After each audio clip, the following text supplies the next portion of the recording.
Welcome to day 4 of the sport climbing events at the Paris 2024 Olympic Games. Today we've got the men's speed medal final. We also witnessed the women's lead semifinal, which means we now have combined scores and know the top 8 athletes who will be advancing to the final. My name is August. Welcome to August Climbing. Hey, if you've been coming back every day to watch these videos, I just want to express my gratitude. And if you're new here, welcome to the party. We are having a great time following sport climbing on the world's biggest stage. Today, we witnessed an exciting lead semifinal in the women's Boulder and lead event. I will share a brief explanation of the format and scoring for this round. If you watched yesterday's video, I already touched on this when we talked about the men's lead semifinal. So if you feel like you've got it figured out, feel free to skip this chapter and move on to the results. Today's 20 competitors were given a 6-minute observation period to analyze the lead route before the round began. Each climber was then given their own individual 6 minutes to ascend as high as possible on the route. However, unlike in the bouldering round, athletes get just one attempt, so a fall means the climb is over, and points are awarded based on how high the climber ascended the route. There is a maximum score of 100 points for any climber who can reach the top of the lead route in under 6 minutes. It's the highest 40 holds on the wall that are assigned point values. And the further the climber goes up, the more each hold is worth. The highest 10 holds are worth 4 points each. The next 10 holds are worth 3 points each, and so on. To put this scoring into perspective, 70 of the possible 100 points can be gained only in the highest 20 holds on the route. The 20 holds below this would gain the climber only 30 out of the possible 100 points. So climbing far into the route is critical, and each new hold gained at that point can make a big difference in the results. You might also see scores with a 0.01 after them, since moving toward the next hold unsuccessfully awards the climber those 0.01 points. This helps distinguish between a climber who made that little extra effort and someone who did not. Today's lead scores will be combined with Tuesday's bouldering scores for one overall score. With 100 points available in each discipline, that means there's a total of 200 points up for grabs for each athlete given this competition format. And most importantly, the climbers with the top 8 combined scores will advance to the women's final,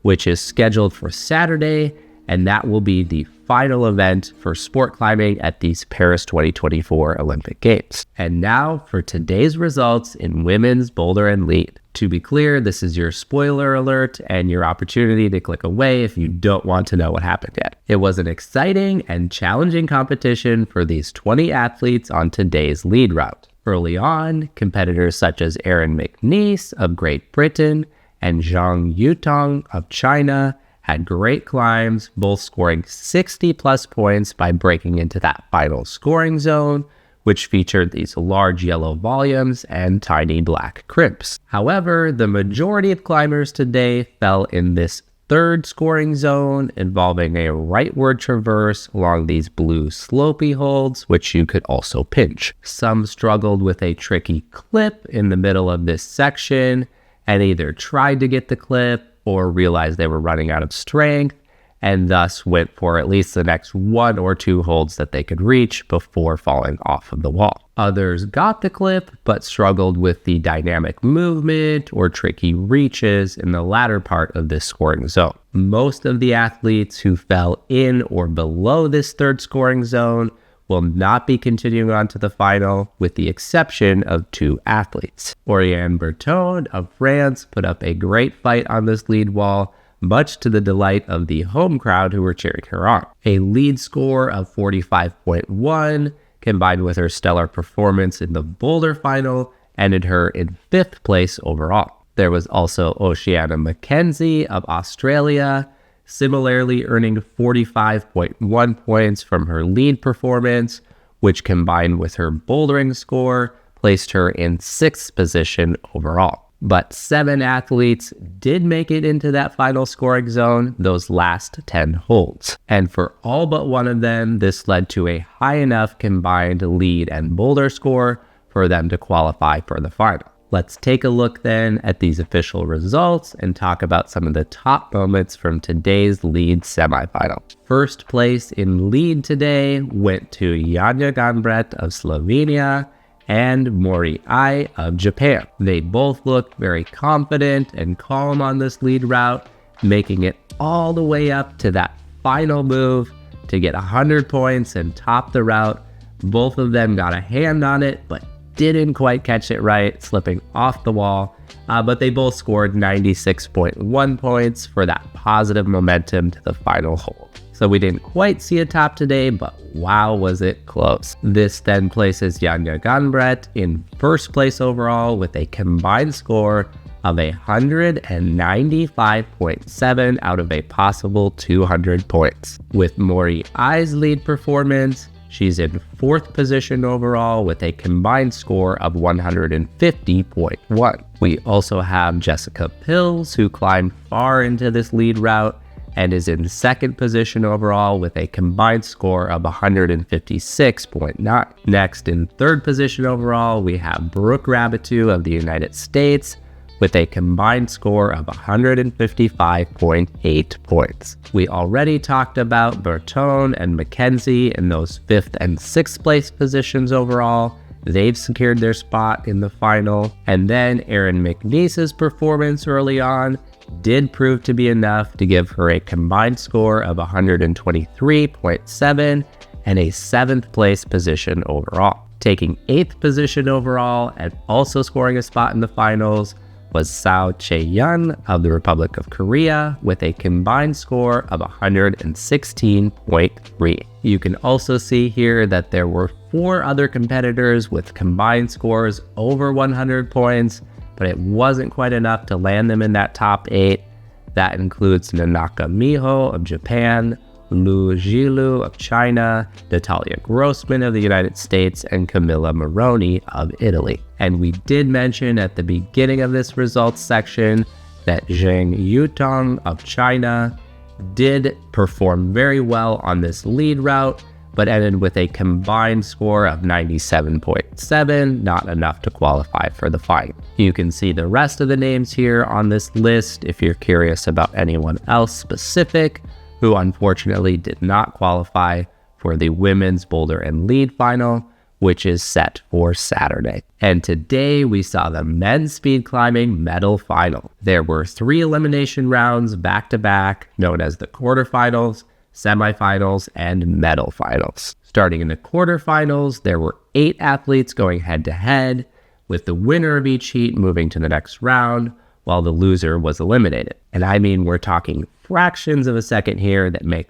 all the difference between an athlete advancing versus being eliminated. Next, we had the semifinals with 4 athletes remaining. The 2 winners of the semifinal heats advanced to race against each other in the gold medal final, while the 2 semifinal losers competed in a bronze medal race. And now for today's results in men's speed, including who has won that coveted gold medal. Now's your opportunity to click away if you don't want to know the results yet. Let's talk about who earned medals today in an exhilarating men's speed competition. And let me tell you, there were some very close races. Things kicked off with quarterfinal number 1.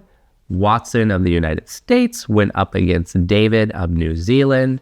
Watson winning with a time of 5.03 seconds to David's 5.65 seconds. Next up in quarterfinal number 2, you're hardly going to believe this one, both finished sub 5.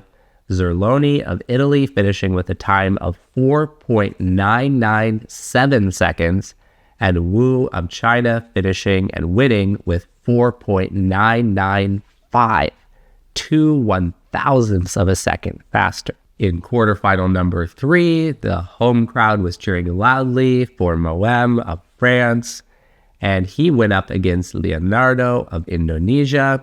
Leonardo came out on top with a time of 4.88 seconds to Moem's 5.26. Finally, in quarterfinal number 4, we saw Memuratov of Kazakhstan up against Alipur of Iran. Alipur winning this one with a time of 5.57 seconds to Memuratov's 6.14. And as it goes, we were then down to 4 competitors for the semifinal heats. Semifinal number 1 saw Watson of the United States against Wu of China. Watson finishing sub 5 with a run of 4.93 seconds to Wu's 4.85 seconds. He, of course, then winning that and advancing to the gold medal final. Semifinal 2 was even faster, with both climbers setting personal bests. Leonardo of Indonesia with a time of 4.78 seconds to Alipour's 4.84 seconds. And something exciting happened in this small final for the bronze race. Watson of the United States going up against Alipour of Iran, and Watson coming out on top with a new world record time of 4.74 seconds. Judging from Watson's initial lack of excitement about this world record performance, I wonder if he was a bit disappointed that he really wanted to do that type of run in the gold medal final. But alas, this is how these brackets work, and things then continued on to an exciting big final. Wu of China against Leonardo of Indonesia. And if we were to add up these two finishing times, I think this would be the fastest men's speed climbing race we've ever seen. 4.77 seconds for Wu, a personal best, but slightly faster, 4.75 seconds for Leonardo of Indonesia. So a huge congratulations here to Leonardo, who will be taking home that gold medal, Wu with the silver medal, and of course Watson with the bronze. It was pretty cool to see the Indonesian team celebrating afterwards. You could tell how much this performance and this gold medal meant to them. And it is gold medal days from here on out. We've got the men's boulder and lead final on Friday and the women's boulder and lead final on Saturday. Be sure to come back for recaps of those events. And hey, my name is August. Thank you so much for watching.